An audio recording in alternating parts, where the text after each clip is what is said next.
Hey everybody, I am Surbhi and you are watching Key Differences.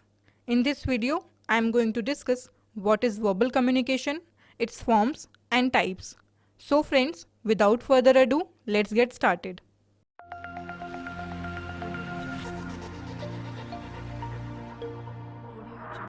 Before understanding our main topic, first let us have an understanding of communication. So friends, communication is the process of exchanging information, facts or ideas by speaking, writing or using any other medium. There are two types of communication, that is verbal communication and non-verbal communication.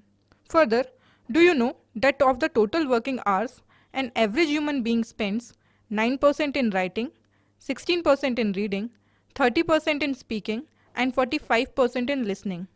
Hence, the maximum part of our communication, whether we are at work or at home, is verbal. So we can say that verbal communication gives us an opportunity of personal contact and two-way flow of information. So what is verbal communication? The term verbal means related to or use of words. Hence, any communication that makes use of words, be it spoken or written, to convey a message to the receiver is called verbal communication. As human beings, we are social animals. We need someone to talk, to share our feelings, information and news. And to express our feelings and thoughts, we use words. And that is when the verbal communication comes into the picture. So, from the moment we woke up in the morning till we sleep at night, there are thousands of conversations which we become part of. And that is what verbal communication is all about. Talking about the forms of verbal communication. So, there are two forms of verbal communication, oral communication and written communication. Now we are going to discuss each of them one by one. Oral communication. Oral communication is when the exchange of information and ideas takes place through spoken word. In an oral communication, the speaker interacts with the receiver to pass on the information or influence the behavior. While going for oral communication, you must use the words wisely because it has a great impact on the mind of the listener, and you cannot change the words you are using during oral communication. It can be direct face-to-face communication, meeting, seminar, speech or lecture, or it can take place through electronic device such as telephonic conversation, voicemail or video conferencing through mobile, or news reading through television or radio. Moving on to written communication. Written communication is the communication with the help of written message. That is, the writer interacts with the reader by writing the text and then sending the message. And the reader gives his response in the form of feedback.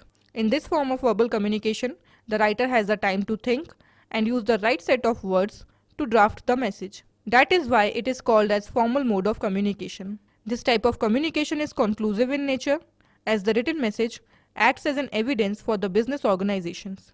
It is also called as business correspondence. It can take the form of letters, memos, circulars, notices, reports, and emails.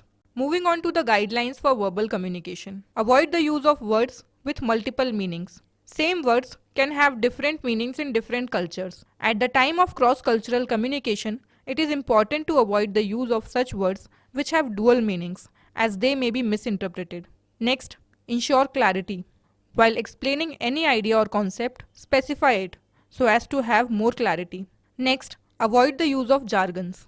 Jargons are technical terms in any profession, which only people belonging to that profession can understand. During communication, these jargons must be avoided as much as possible because the people may find it hard to understand the same. Next, avoid biased language and offensive words. If words and language are not used carefully, it can easily offend people around us. So, while engaging in verbal communication, one should not use any biased language and avoid the use of offensive words to have better and fruitful conversation. Coming to the types of verbal communication. The first one is intrapersonal verbal communication. We all talk to ourselves, whether we are sad, disappointed or happy. So we all have internal monologue, where our thoughts take the form of words and sentences. This is what we call intrapersonal verbal communication. Next, interpersonal verbal communication. The communication that takes place between two persons is called interpersonal communication. Group verbal communication. A communication is said to be group verbal communication when three or more persons are involved in it. Public verbal communication. You might have been a part of seminars or lectures at least once in your lifetime. That is an example of public verbal communication. Mass verbal communication. Such a communication in which speaker uses a medium to reach the large audience is called mass verbal communication.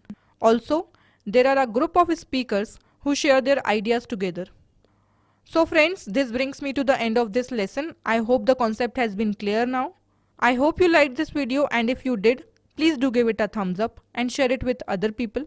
Also, if you are new to this channel and wanna get more such useful videos, consider subscribing the channel and also hit the notification bell next to the subscribe button so that you are notified every time whenever a new video is uploaded on this channel. And if you have any queries or feedback for me, feel free to leave in the comment section below. Until next time, this is me Surbhi signing off.